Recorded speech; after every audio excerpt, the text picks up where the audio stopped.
associated with implementation of national education policy, we need to work keeping the future in mind.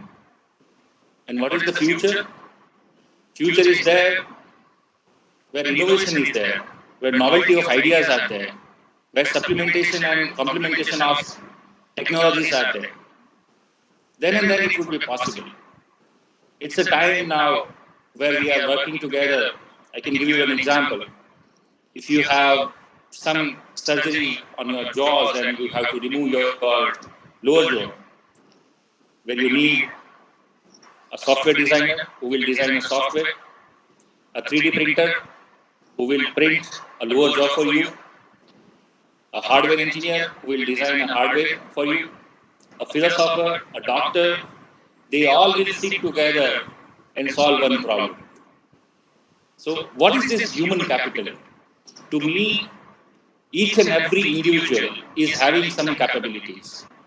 And these capabilities are less explored because of the possibilities of academic platforms is very limited. We don't allow them to think beyond the boundaries. We don't allow them to think beyond the boxes. And that's how our degrees and our talent is limited to only mark sheets and certificates.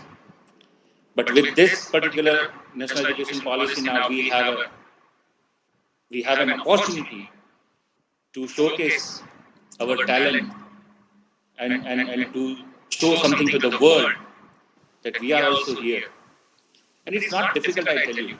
When our students visit abroad universities, they work on such ideas and they deliver as per the expectations of these institutions. So now, with this national education policy, we'll be able to understand and deliver as per the society requirement or industry requirement. But one thing we need to understand, that is the human value, human capital, and the use of this particular intellect at a particular level for a new India and a brighter India. I think if we can provide such a framework and network to the youngsters of this country, we'll be definitely leading the world very soon. And with this particular note, I would summarize my speech. I wish Professor Rasivan and his team all the good luck, all the very best. I have to attend one meeting. I won't be there for the rest of the seminar. But once again, thank you very much for calling me here and giving me this opportunity to share my thoughts. And I would request, Madam, if you can prepare a document of suggestions and questions, what you share with this particular webinar, it would be very much helpful in implementation of the policy. Because I am one of the members of the implementation policy of Government of Gujarat Task Force, and it would be certainly helpful to us. We are collecting a consensus from across the state, from all the stakeholders and fraternity, and we would appreciate if you can develop some document and submit to us. Once again, thank you very much. Wish you all the good luck, all the very best.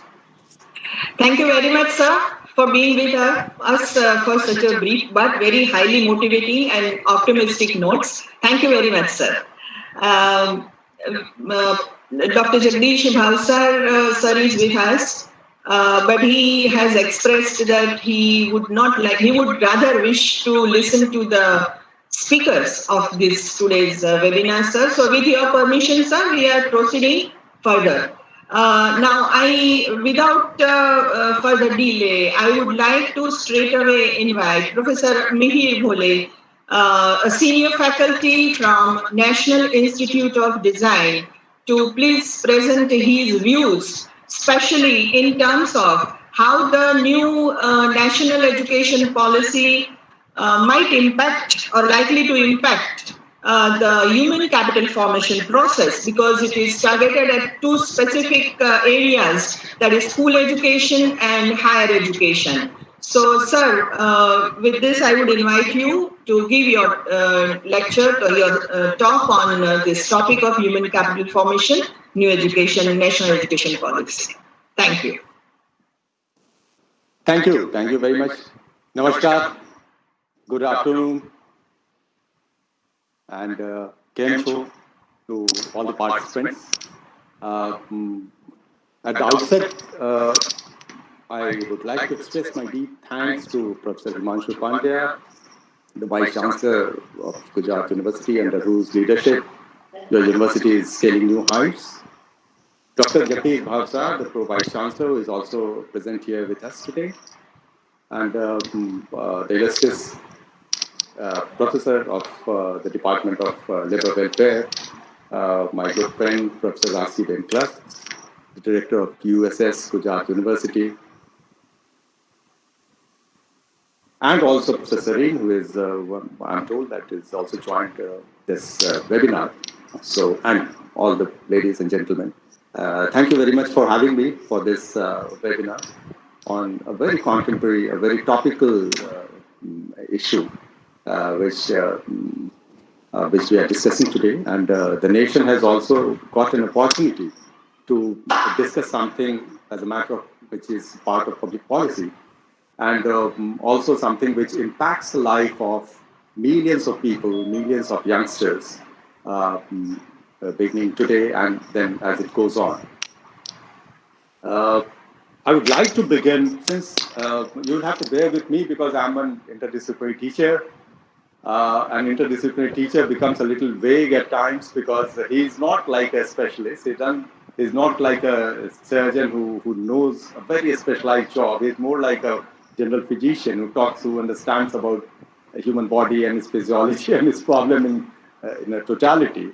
So, as an interdisciplinary teacher, this is what we have learned over a period of time. That we first of all try to see things on a larger canvas, and then try to connect each dots so that a larger picture emerges.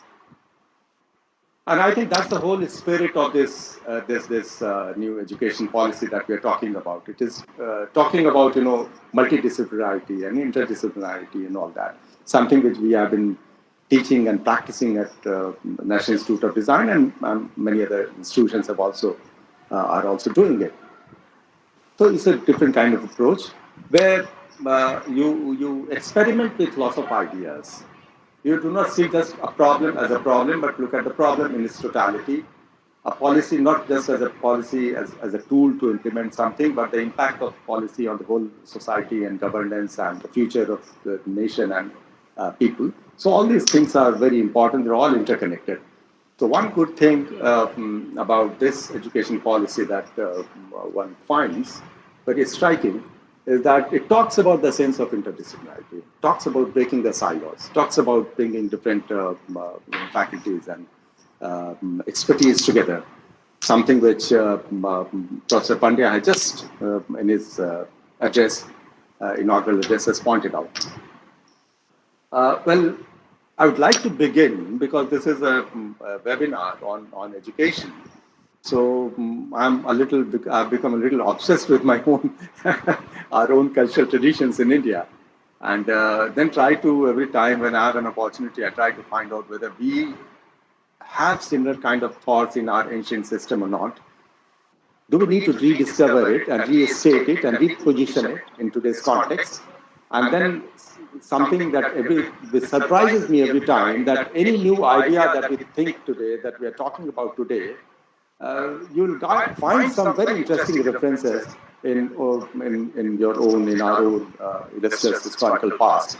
So you can tell me a little obsessed with the idea, but then sorry, you'll have to bear with me. I would like to begin with this because this is a talk on a webinar on education. I would like to begin with a shloka in Sanskrit. We say that Vidya dadati vinayam, vinayadayati patratam, patratva dhanamanaputi, dhanat dharmam tata sukham. This is a beautiful shloka in Sanskrit, which says that education, the purpose of education is to make you humble, it's to bring humility. And what is the purpose of humility? The moment you become humble, you're opening yourself up to new ideas, new concepts. You do not say that, hey, I know everything and nobody else knows anything about or more than what I know. So that vinay, that Vinay is something which makes you worthy of acquiring education, of getting education. And because of that, you are able to create wealth. Now, there's something very interesting. Wealth we always consider to be, most of us consider to be the end in itself. But here it says that wealth is not the end in itself. The purpose of education is to help you create wealth, but it is a social wealth, it is a social capital. Let's reinterpret this shloka into this context that we are discussing. So how can we use this knowledge as a wealth which can create further social capital, right? And ultimately the purpose of creating wealth is to achieve dharma, the higher level of being, and then through dharma, the purpose is to achieve sukham. So look at this correlation. If you are able to understand this correlation, I think at a philosophical level, you'll be able to understand the very spirit of this new concept. Why I'm reiterating it? Because you see, it has taken good 38 years, you see, good 3 decades. I mean, 86 when it was, the last one came up. The first one was in 64 when I was born, interestingly. I was looking at the history. 64, I'm 64 born, 64 model, right? Now 56. So 64 when it was, for the first time, people in India, the policymakers in India started talking about a national policy for education. Came 64, discussed in 64, 68 came, and 86 the first revision happened. And since 86, when I was myself a student studying, doing my post-graduation or graduation, I think so, in Patna University, and now when I'm a teacher, just imagine a gap of good 38 years takes a country to revise and go back and look at its own, educational policy. अब आप इस पे आश्चर्यचकित हैं कि नहीं है मैं नहीं जानता, पर मैं बहुत आश्चर्यचकित हूं. I'm hugely surprised. So why did it take good 38 years to go back and see what we have been teaching, how we have been teaching, what we have been delivering, and whatever we have achieved through that, उसके social impact in terms of creating social capital, वो क्या हुए हैं? ऐसा नहीं है कि इसके बारे में बातें नहीं है, बहुत चर्चा हुई है, बहुत सारे पेपर्स मैंने देखे, पॉलिसी अप्रोच पेपर्स भी देखे, कई सारी चीजें हुई हैं. लेकिन at the level of the government, it takes us good 38 years. Thanks to this government which has started thinking about it, that education is so essential, so crucial for creating, developing human capital, and we want to move ahead in the 21st century, where we are talking about new skill sets completely. We are talking about artificial intelligence. We are talking about augmented reality. We are talking about virtual reality. These are the new frontiers. And if you want to enter into these areas, with what capital set are we going to enter into all this? That's the question. इसको देखने की जरूरत है. But beauty of this policy is that it has been able to very interestingly put together the ancient wisdom of India with the future of the human society. That is something, two very striking, salient features of this policy. So it talks about education from a very comprehensive perspective, from the earliest level, which is the school, preschool, higher school, you see, and to the education, to the higher education level where we do our graduation and post-graduation and PhD and so on and so forth. Now, if you look at the approach paper of the new educational policy, something very interesting which I have been able to find out, besides many other things, is that which really touched me somewhere, is that talks about three basic philosophical foundations of Indian tradition. It talks about jnana, it talks about pragya, and it talks about wisdom, satya, which is knowledge, wisdom, and truth. So this is the philosophical backdrop in which, perspective in which it has been built. Now, what does it aim at? That's something which we must ask, because वो सारा ज्ञान है, पर ज्ञान deliver कैसे हो रहा है, ज्ञान को लेके हम कैसे जा रहे हैं. और जब मैं being a interdisciplinary teacher, बहुत सारे सब्जेक्ट्स मुझे पढ़ाने पड़ते हैं, बहुत सारे ह्यूमैनिटीज़ के हैं, बहुत सोशल साइंसेस के हैं, डिज़ाइन के हैं और टेक्नोलॉजी, तमाम कई सारी चीज़ें आ जाती हैं उसमें।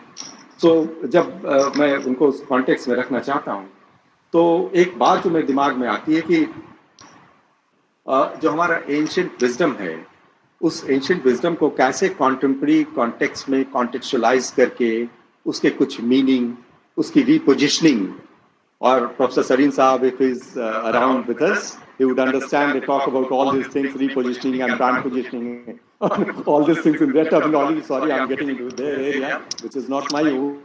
But then, yes, of course. So can we reposition? If we consider Indian education to be a brand by itself, can we reposition? Can we recreate the brand? So that's what the question is. So the aim is, as propounded in the ancient Indian system, is not just the acquisition of knowledge. No, that's not the purpose. The purpose is to prepare, is to help one prepare himself or herself for achieving greater heights in life. So education is for the preparation, is an initiation into the new areas of life. That is what it is looking at. It also restates something very interesting, which is about the multidisciplinary teaching approach in teaching and in research, something which has again been practiced way back in our ancient Indian history into Takshashila, Nalanda, and Vikramshila, and Vallabhi. We have a huge, great, wonderful tradition. I don't know how many of you have ever gone to Nalanda. I come from Bihar, so that's part of my home state. And I once had the opportunity to visit Nalanda, and when you go onto the ruins and look at the vastness of that whole broken edifice now that we have, unfortunately it was gutted into fire. Let's not get into that controversial part of history. Many people would not like it, but anyway, usko destroy kar diya gaya tha puri tarike se. But even today, when you stand there as an academic, you get a hair-raising experience, because you suddenly feel as if you are in the midst of such, brilliant minds who have given us the foundation on which we are basing our education, our understanding of society, our philosophy, our knowledge, and everything. But एक problem थी हिंदुस्तान के साथ. If you are aware of the sociological terms of material culture and non-material culture, you'll appreciate the fact that एक गलती तो हमसे भी हुई है कि as far as the non-material part of culture is concerned, we have been great. We have created a boundary which nobody has been able to exceed, which is about contemplation and philosophy and all those high ideas and virtues and all that. But when it comes to translating that into material culture, which is about creation of goods and services and artifacts and so on and so forth, वो हमसे Europe के लोग और वो जो tradition है, western tradition है, वो हमसे काफी आगे निकल गया. So ये गैप्स हमको देखने पड़ेंगे जब हम एजुकेशन पॉलिसी की बात कर रहे हैं, and then how we can bridge up these gaps up. Something again very interesting that when it comes to hardcore statistics, बड़ी बड़ी बातें हो रही हैं, तो आखिर कैसे implement कैसे करना, how are you going to implement it?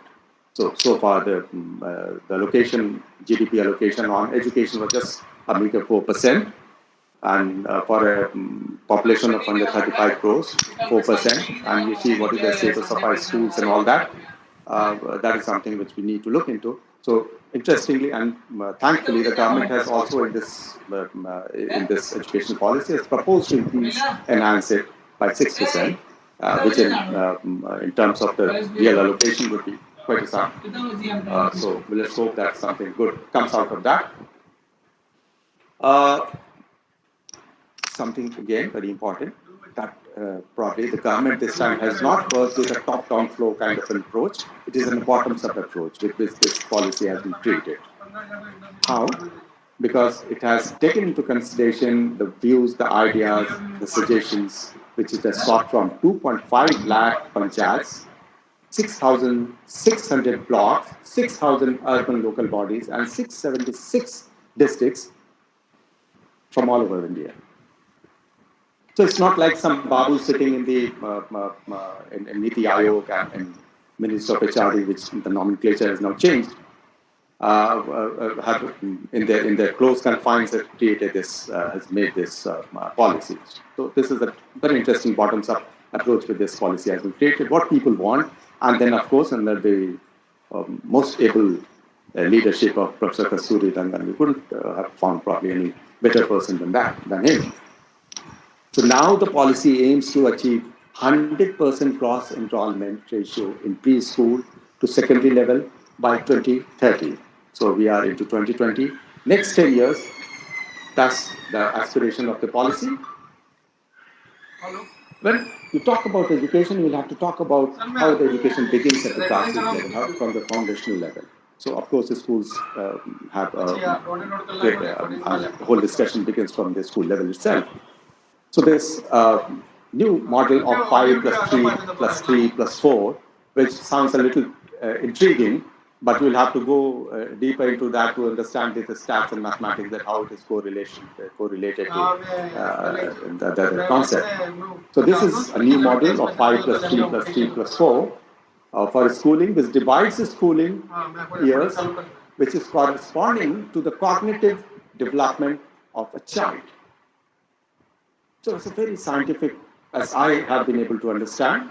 We can still critique it on many points, but some of the very salient features which are striking, we should also acknowledge them. So that is something very interesting. And then it divides the schooling into 4 stages in a very scientific fashion, which is the first stage is the foundational years, which is for the age group of children from 3 to 8 years, corresponding to class 1 and 2, where the emphasis will be on learning language skills and creative-based education as against rote education, black sheep, February, wool. उससे बढ़ के कुछ और बातें किस नए तरीके से हम कैसे सिखा सकते हैं बच्चों को, things like that. The second stage is about the preparatory stage.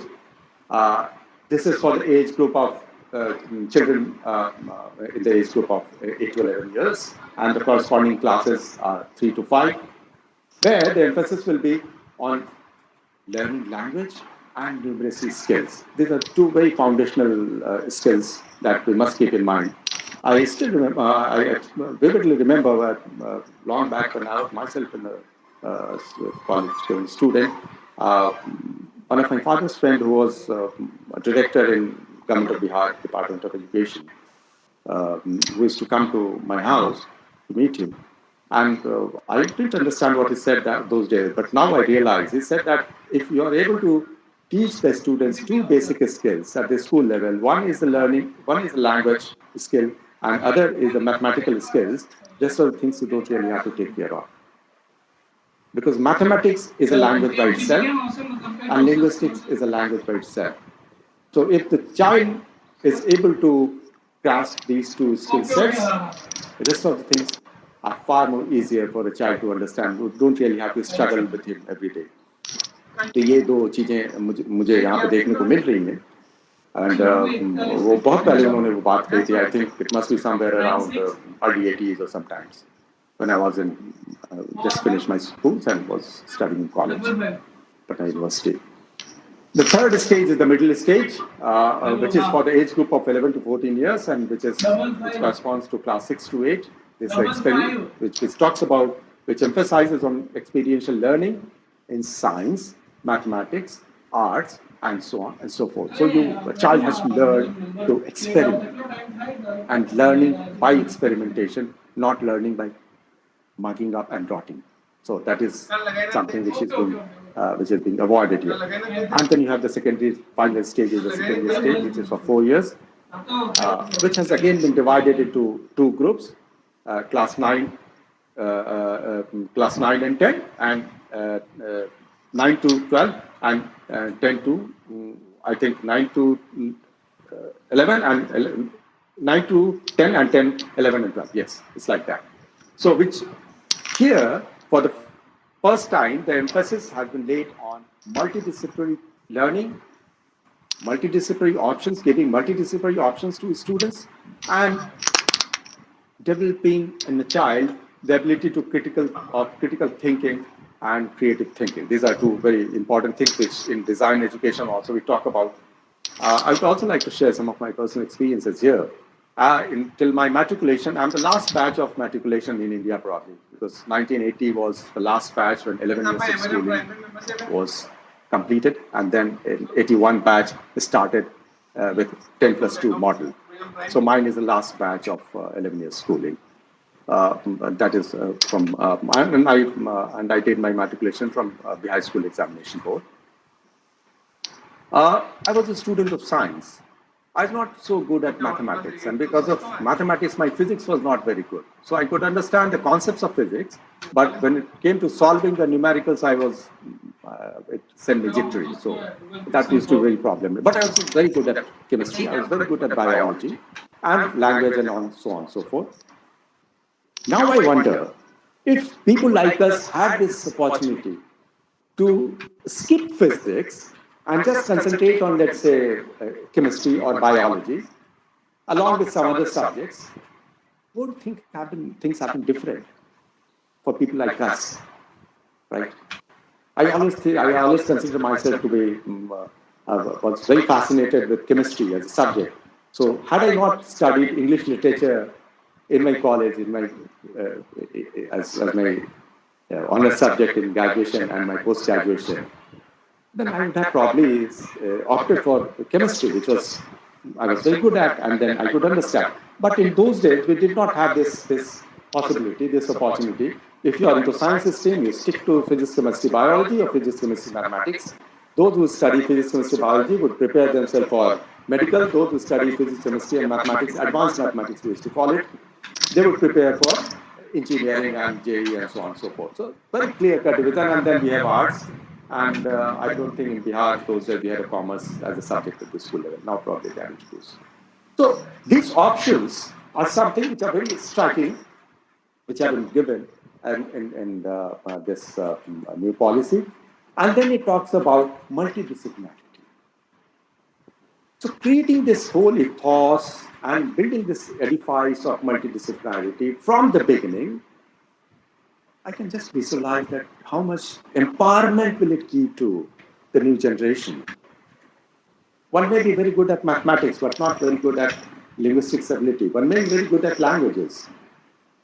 And when you learn language, you become interpretative.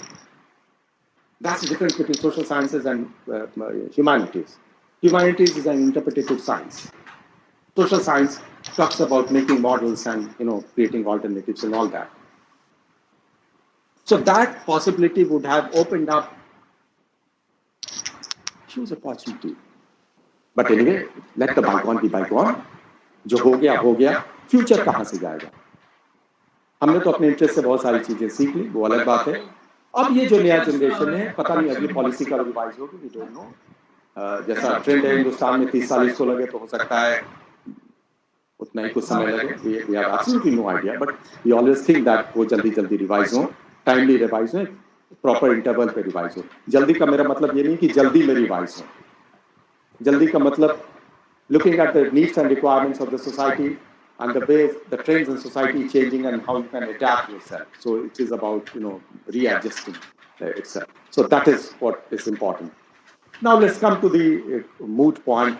What my good friend Professor Rasi Bain Clark has asked me to emphasize a little bit on.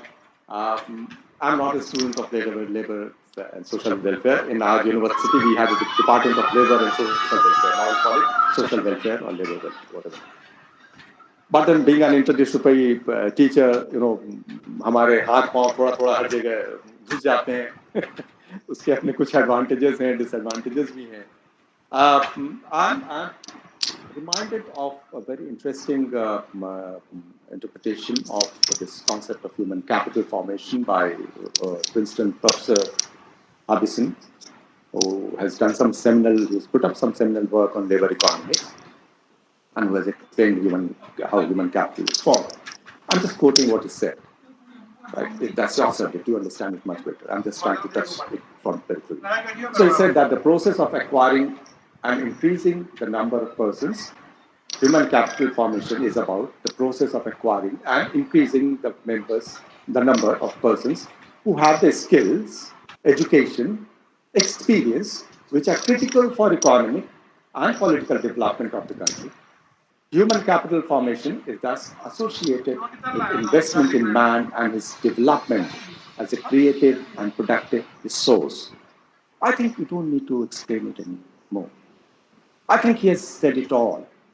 I'm sure there must be many more theories and concepts and principles that must have followed it, either you know, reinterpreting it or coming up with new ideas based on that, which is all part of education, academics. वो होता रहता है, हम कुछ concept लाते हैं, polemics आता है, counter polemics आता है, theories आती हैं, दूसरी theories आती हैं. But I think this is one of the most fundamental concepts that we can probably talk about. Then, in a larger context, we can probably also associate this, because we're talking about human capital formation. And human capital formation for what? What is the purpose of human capital formation? I mean, that's a core issue that we as an academic need to ask and question. And then look at the policy and do a critique of the policy in the light of what our findings are. So, I'll try to put up another paradigm in front of that to understand. And that comes from the Human Development Index, HDI, which UNDP has talked about. I recall in the year 1990, somewhere, yes, I think it's 1990, the Human Development Report of the UNDP completely changed the earlier paradigm. And it persuaded people, countries, policymakers to measure development not by the yardstick of income alone, not just income, right?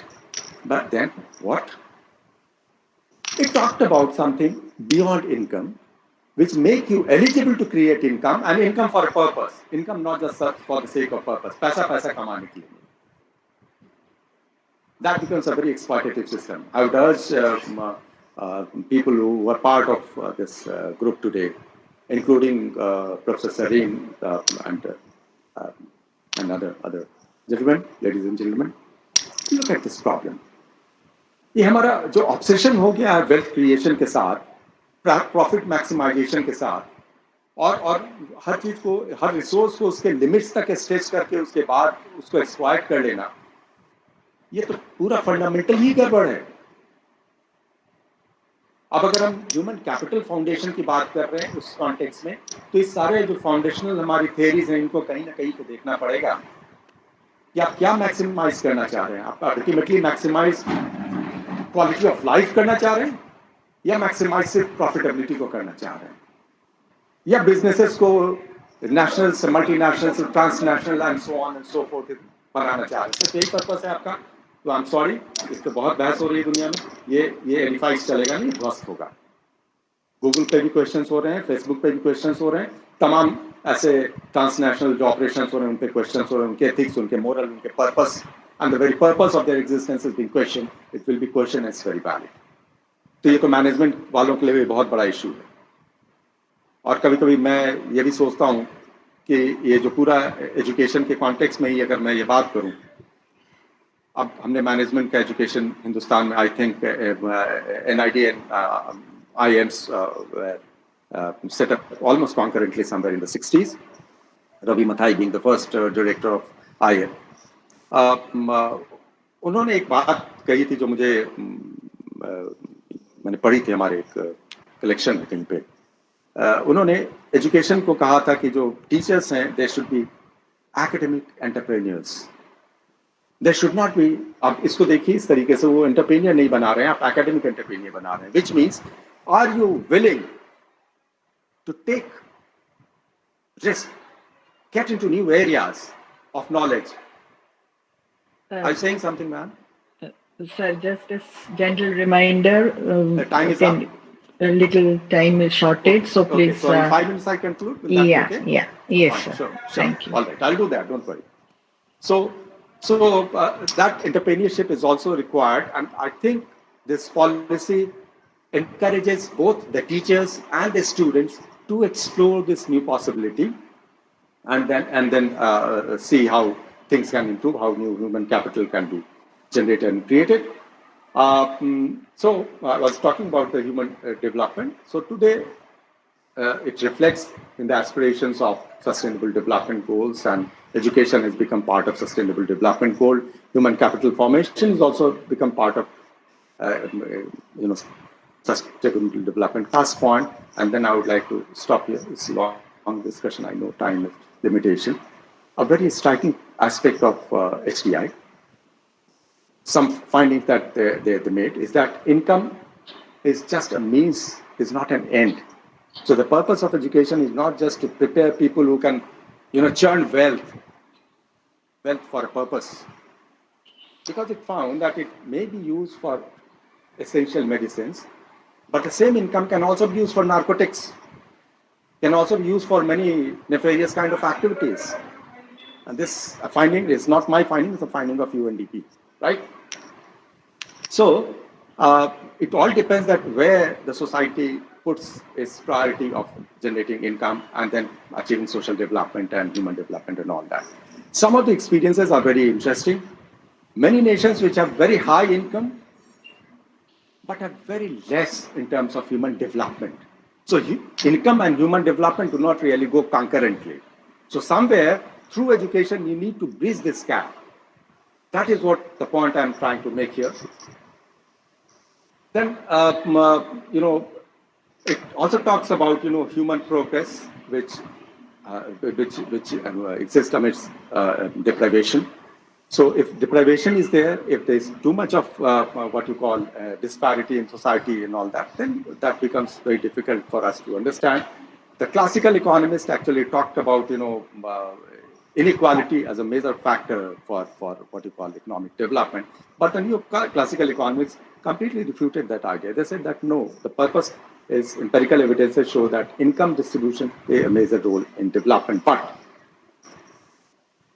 this capital, earlier we always thought that in the earlier era, classical era, land was the capital. In the industrialized era, machinery was the capital. In the post-industrial area, it is knowledge which is the capital.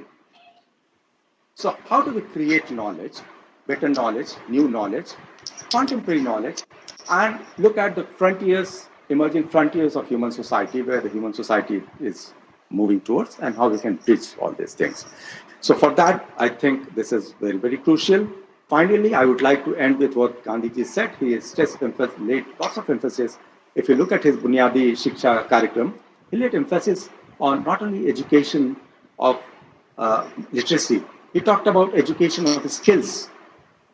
So the purpose of education is also to impart new kind of skills, new skill sets. And today our Honorable Prime Minister also talks about not only skilling, but unskilling and reskilling. So this new education system and the academics who will become the torchbearers, will become the engines of this new education policy, will have to think in terms of reskilling people and then upskilling people through this framework that has been given to us. I will not take much of your time. It's a long discussion. I know we can go on and on and on. At least we require an hour's time. But thank you very much for being so patient and giving me this opportunity once again. And I really thank you. Thank you, sir. Namaskar. Thank you very much. Namaskar. And it was wonderful to listen to the entire framework of knowledge and wisdom and education. And you started with a wonderful shloka and how the Indian culture has already imbibed certain value systems with respect to education. Unfortunately, in the process of our development, we have not been able to, or we have not paid enough attention in terms of allocation from GDP, etc. But I think we are on the right way. And with this new national education policy, I think everything may, in terms of the philosophy, in terms of practical aspects, also both, the policy is going in the right direction. However, before coming to any such conclusion, I would very much like to invite our today's second speaker, Professor Ankush Sareen, sir. Please, sir, we would be very happy if you can also give your thoughts on this today's subject of webinar. Very welcome, sir. Thank you. Thank you, Professor R.C. Benkler. The preceding speakers have already mentioned many of the positive things about the policy, and I agree with much of what has been said. So I will not spend time on those issues. I try to take a different approach to it and saying, okay, what are some of the issues that we need to be careful about? हमें किस तरह से ये new education policy जो बनी है इसको शायद समझने की भी जरूरत है और क्या आगे इसमें चैलेंजेस आएंगे ये भी जरा हम थोड़ा देख लें। तो सबसे पहले तो मैं 2 मिनट इसमें बताना चाहूँगा कि जब भी हम शिक्षा की बात करते हैं, एजुकेशन की बात करते हैं, तो इसमें ये देखना जरूरी होता है कि वो जो समाज में ये एजुकेशन पॉलिसी की हम बात कर रहे हैं वो समाज अभी कहाँ है, और क्योंकि शिक्षा का एक महत्वपूर्ण रोल होता है।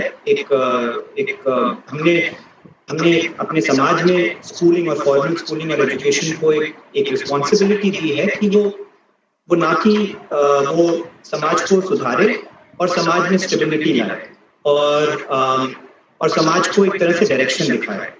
तो ये अभी मैं 2 मिनट थोड़ा जस्ट बैकग्राउंड के रूप में थोड़े इश्यूज डालना चाहूँगा आगे आपके। तो मैं थोड़ा just I would like to present something.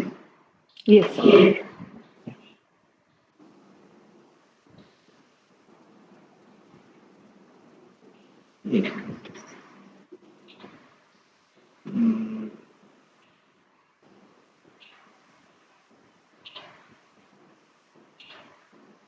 ये आ नहीं रहा है, but let me give me 1 minute.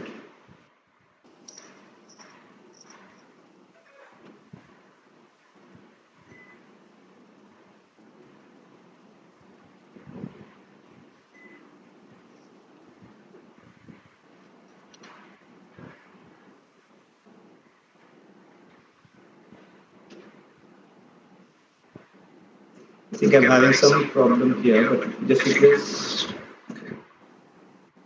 Can you see me? Well, yes, sir. It's visible. But I have to get the right screen. 1 second. So, आपको ये social context of NEP दिख रहा है? Yes. So, just a few, as I said, I want to share some background to where we are, and especially क्योंकि जो students हैं वो शायद HR इस एरियाज में काम करेंगे, लेबर में काम करेंगे।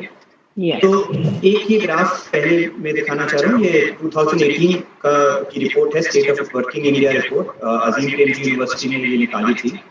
और ये हालांकि थोड़ी आउटडेटेड है 2011-15 तक, बट एक तो ये पहली चीज आता है कि जो रिलेशनशिप रहा है और ग्रोथ और जॉब्स का, नौकरियों का वो बहुत वीकन हो गया है। एंड इनफैक्ट अगर हम 2015 के भी आगे देखेंगे तो ये और भी वीकन हो गया है।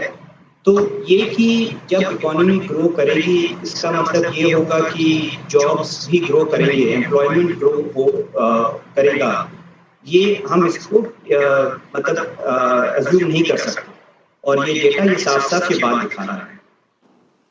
दूसरी चीज, जब हम एम्प्लॉयमेंट की बात करें और अनएम्प्लॉयमेंट की भी बात करें तो ये अगेन वो सेम रिपोर्ट से है कि जो लोग ज्यादा शिक्षित हैं, जिन्होंने एक्चुअली ज्यादा एजुकेशन में अपना टाइम भी स्पेंड किया है, पैसे भी खर्च किए हैं, उनमें अनएम्प्लॉयमेंट ज्यादा है।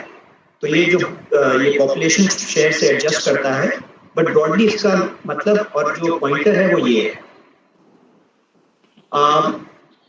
Third thing, again, these are just salient points that I am putting out, because I think we need to, when we are trying to again understand the new education policy, we need to understand the society in which this education policy is being located and has to do its work.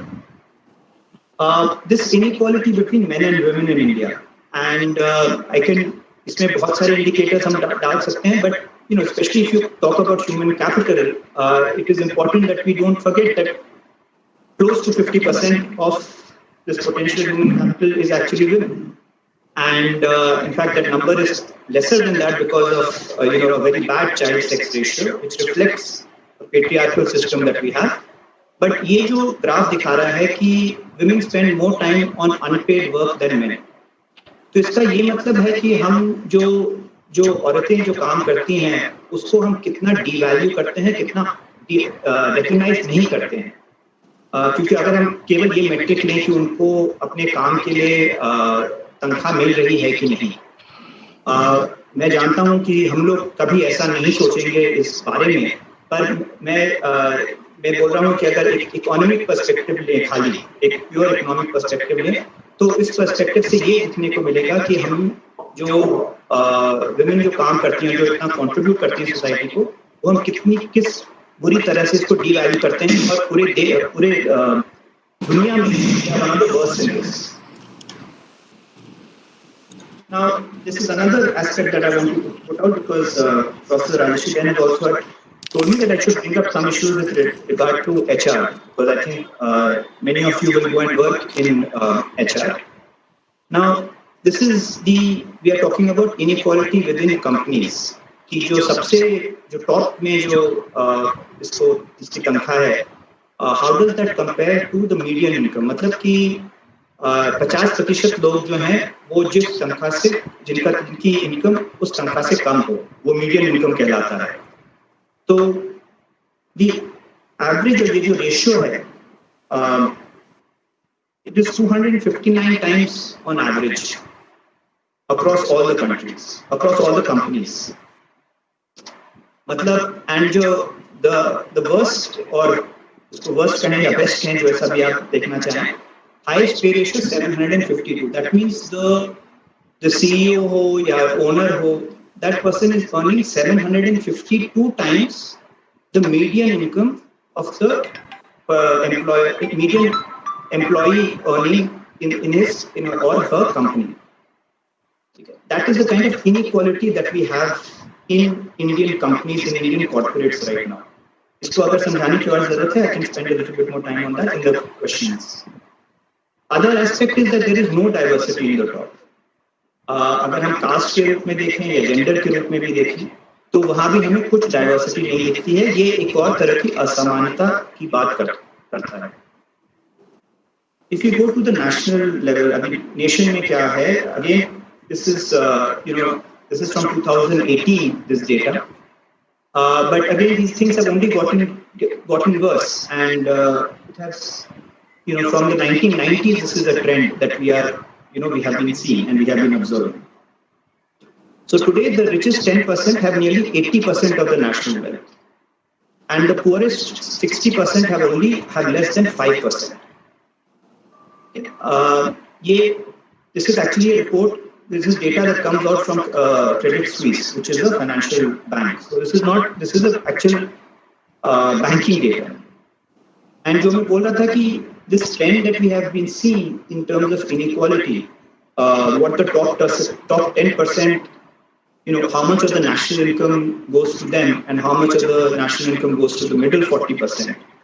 जो मध्यम वर्ग के लोग अगर हम उनको कहें, तो आप देखेंगे कि 1990s के बाद में there has been a complete reversal, and the share of income, total income that has been going to the top 10% has crossed more than 50%, and this has been growing dramatically since the post 1990s. This is the same. I just wanted to reiterate the issue of gender, and I'll end here. I wanted to share some more slides which talk about what is the experience of the US, because US को एक तरीके से हम लोग काफी बार एक model देश समझ के रखते हैं, एंड काफी चीजें जो हमारी इंक्लूडिंग पॉलिसीज कभी जब हम जो अपनाते हैं वो US को एक गोल रख के चलते हैं। उसमें ये समस्याएं, जैसे प्रोफेसर बोले भी बता रहे थे, income doesn't correspond to a better society. And I mean one simple indicator is कि आप देखें कि कितने रेट पे लोग प्रिजन में जाते हैं, इम्प्रिजन होते हैं, इनकार्सरेशन होता है। वो भी post the 1980s, the rate at which imprisonment in US has happened, the rate at which people have been put into jails has been increased dramatically. तो ये थोड़ा सा background है, and I feel it is very important to ask given this is the new education policy, what should the new education policy be trying to accomplish and achieve? And I think there are many things that have definitely to be, praised with regard to the new education policy, the national education policy. Professor Bole has pointed out many of those things. In higher education, the emphasis on interdisciplinarity, I think it is a very good step in that direction. Overall, there is a recognition that vocational education should not be seen separately from what is quote unquote sort of higher education, and there is a need to give a lot more respect to vocational education, and I think that is for the Indian context an extremely right thing, and and I hope that is one aspect of the policy that really comes to be implemented very strongly, whether it be in terms of school education or higher education. Vocational education पे जो emphasis हुआ है, I hope that comes to be implemented well. There is also, I think, in terms of principles of the policy, there are some excellent suggestions. For instance, undergraduation में जब वो बात कर रहे हैं, they're saying 4 years का bachelor हो, but people have the flexibility to leave. So अगर कोई 2 साल बाद they want to leave from the same university, they can leave with a diploma. And after 3rd year, somebody wants to stay, they can do the 4th year and do research. So they can get an undergraduate degree with research. And then from that, they can go directly to a PhD. Then even the master's program, they're saying we should allow both 2-year master programs and 1-year master programs. Depending on अगर आपने 3 साल किए हैं bachelor's में या 4 साल किए हैं bachelor's में. And I think this kind of these steps in this direction are very good. My concern though is अगर हम जैसे वो देख रहे थे कि unemployment educated वर्ग में ज़्यादा है, तो किसी को हम पहले जो 3 साल में जो ग्रेजुएट हो जा पा रहा था, हम इंसिस्ट करें कि नहीं आपको 4 साल में ग्रेजुएट होना होगा, तो वो इम्पैक्ट पड़ेगा उस हाउस होल्ड पे, एंड खास करके जो लो इनकम हाउस होल्ड्स हैं उन पे ज़्यादा इम्पैक्ट पड़ेगा, तो उसको हम कैसे एड्रेस करेंगे? So there are some concerns. There is also this, I think again in terms of the potential, this ability कि आप कई कॉलेजेस से क्रेडिट ले सकते हैं. जैसे आपने गुजरात यूनिवर्सिटी में कुछ कोर्सेज किए, आप वहाँ से कुछ क्रेडिट ले सकते हैं, NID में जाके शायद क्रेडिट ले पाए, IIM में आके क्रेडिट ले पाए. ये एज ए प्रिंसिपल बहुत बढ़िया है. As practice I really wonder ये हम कर पाएंगे कि नहीं, क्योंकि अभी हम जैसे रियलिटी की बात करें, हम अक्रॉस IIMs भी कोर्सेज अगर हमें करने पड़ते हैं तो बहुत दिक्कत होती है. And I think after a lot of effort, they have managed to create some space only for PhD courses. So I think again, as principle, extremely, it's a very well thought out policy, very well statement of intentions. And I also, like Professor Bole, applaud the process that went into the creation of the policy, which they tried to get suggestions, they tried to hold consultations. When it comes to the schooling part of it, there is the emphasis on foundational literacy and numeracy. I think is absolutely essential. कि आपको basic, do you know basic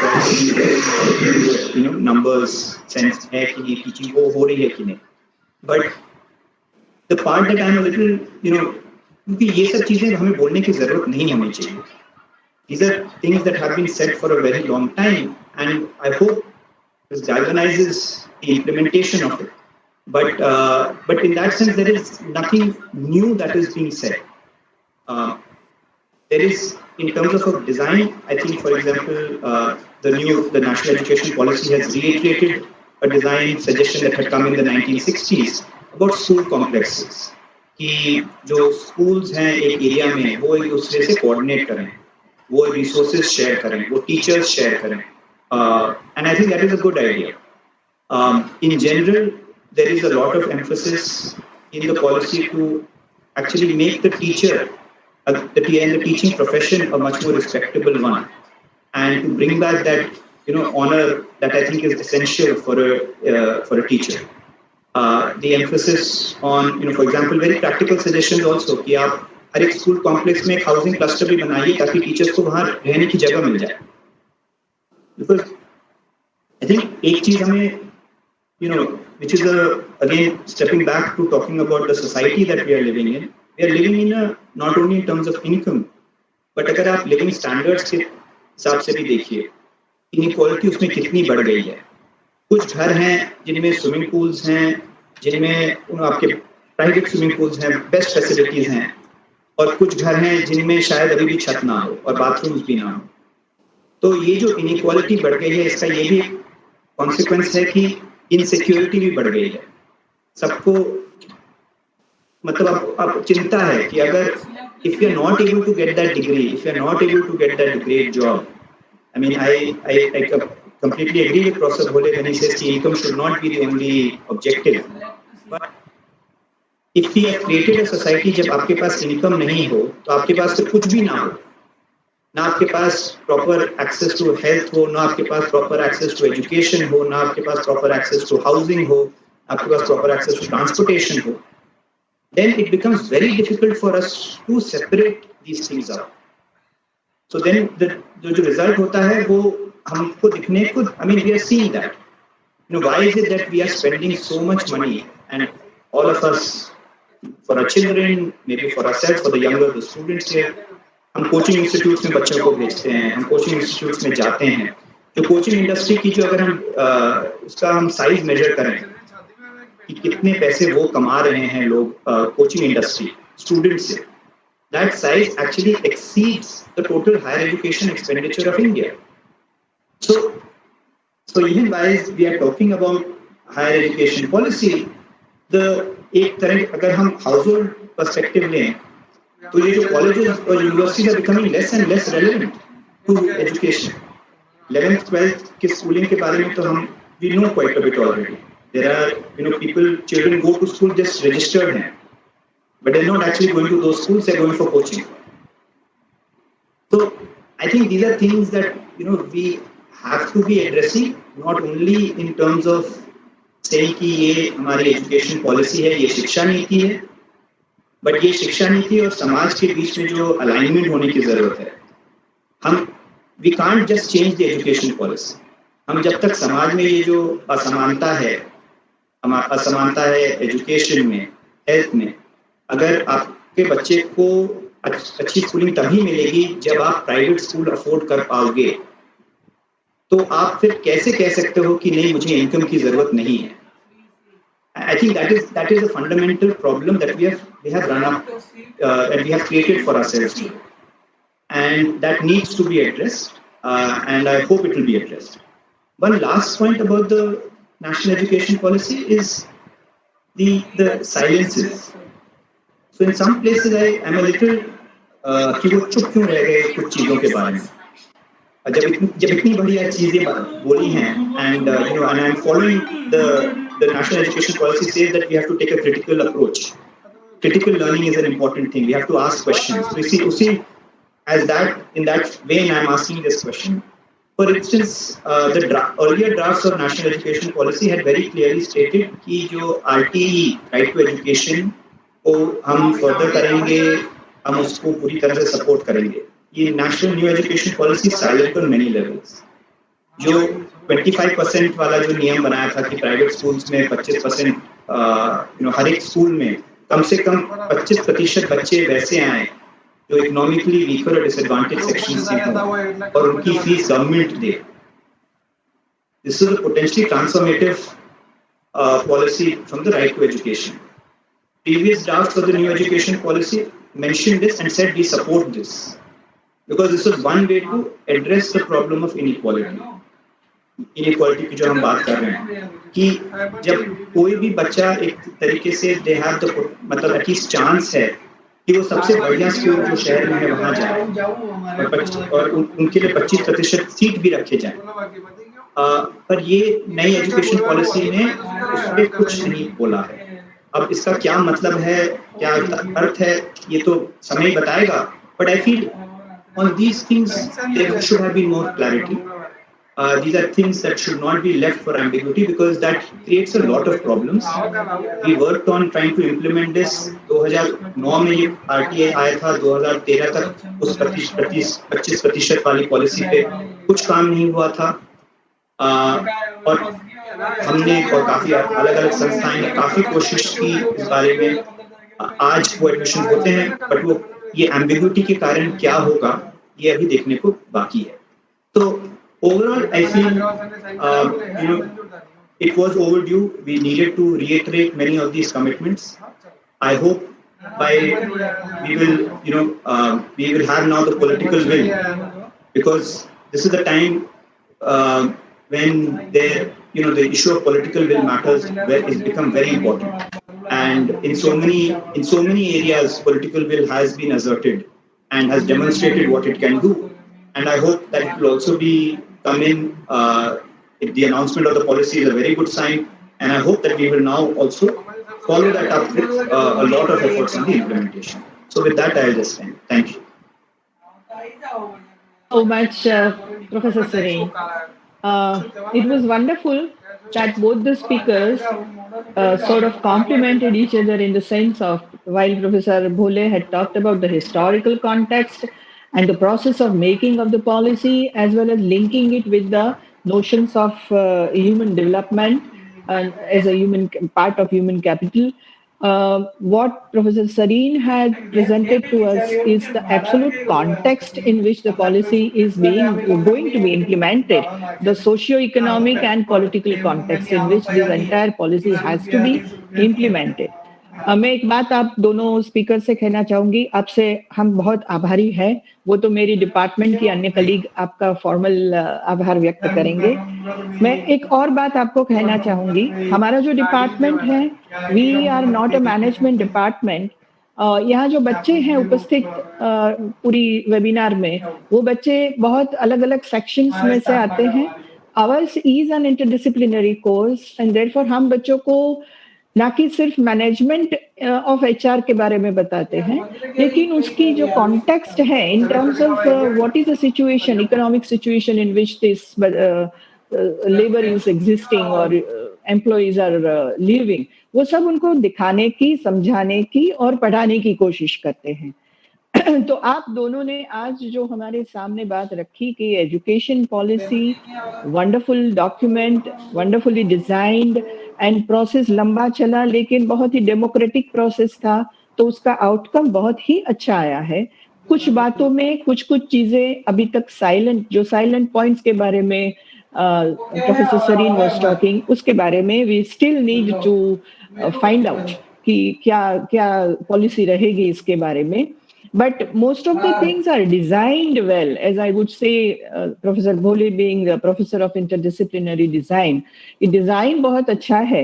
अब हम देखते हैं कि हमारे सबके सहकार से और हमारी गवर्नमेंट की विल पावर से ये डिजाइन इम्प्लीमेंट किस तरह से होता है और कहाँ रुकावटें आ सकती हैं, उसके बारे में हम क्या सोच सकते हैं, क्या कर सकते हैं.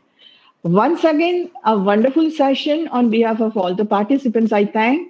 And I request my colleague, Professor Dr. Suhasini Rawal, to give a formal vote of thanks to our speakers, to our Vice Chancellor, to our Pro-Vice Chancellor, to all the other dignitaries, faculties from different institutions who are participating in the webinar.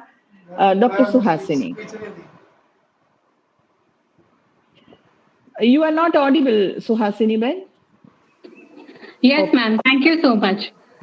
Actually मुझे भी जैसे आपने बताया कि जैसे sir ने जैसे start किया विद द संस्कृत श्लोका, और जो पूरा अप्रोच एक था वो ह्यूमैनिटेरियन था और होलिस्टिक अप्रोच ऑफ एजुकेशन. मुझे पर्सनली ऐसा लगा कि बहुत ब्रॉड पर्सपेक्टिव में दोनों ही डिस्टिंग्विश जो स्पीकर्स थे उन्होंने बहुत ही अच्छे से बात करी है, और जो कि बच्चों को भी समझ में आ सकती है. मास्टर लेवल स्टूडेंट्स जो है वो भी अगर समझ सकते हैं. इतनी like so many videos are available regarding this, but जो कॉन्सेप्ट है, जो मेन हार्ट है उसका, वो आज बहुत ज्यादा क्लैरिटी के साथ समझ में आया है.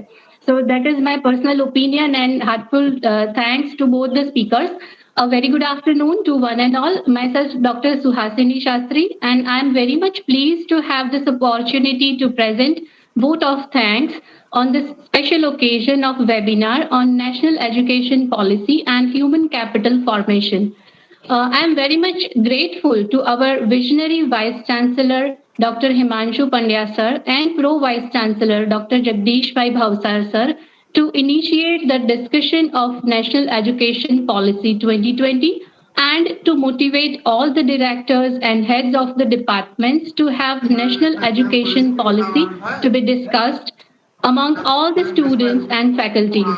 My heartfelt thanks to today's distinguished speakers, Dr. Mihir Bhole sir, Senior Faculty, National Institute of Design, and Professor Ankur Sareen sir, Faculty of Indian Institute of Management, to share their expertise and knowledge with our audience and also to spare their valuable time for the webinar. I must thank and congratulate our director, Dr. Rajsi Madam, for organizing such a meaningful and important webinar, which will enhance students' awareness regarding new education policy and human capital. I also extend my special thanks to Reema Mistry and Rolwala Computers, Gujarat University, for providing technical assistance to this webinar. Last but not least, all the eminent faculties, professors of various institutions, and students of Department of Labor Welfare and students from other departments. Thank you so much for joining, and thank you so much once again, our speakers. Thank you. After Thanksgiving, we don't extend the meeting, sir. But there were some questions received from the participants at the time of registration. Most of them, I think, have been answered. But because we don't have now time, this is a webinar we are conducting on a free platform. So at any moment, this might be discontinued. So my request to all those who have sent me the questions at the time of registration, please send your questions with your proper name and designation, and we will try to get the replies and send it back to you on your email IDs, and we will try to coordinate that effort on behalf of the department. Thank you, everyone, for being with us. It was wonderful. I think it has created not only clarity, as Suhasini Ban has just said, but I think it has created a lot of energy also to think further on these issues and try to debate and discuss a lot. I think that was the purpose why our Vice Chancellor basically motivated us, that you initiate discussions, all the departments and schools initiate discussions on the policy, create some documents and provide those documents to us, because he's a member of the committee. He might take these documents and have the points further debated at different levels. Thank you one and all once again. And a very good afternoon to everybody. Thank you, Professor Sareen. Thank you, Professor Bhole. Thank you so much. Thank you. Namaskar. Namaskar. Namaskar.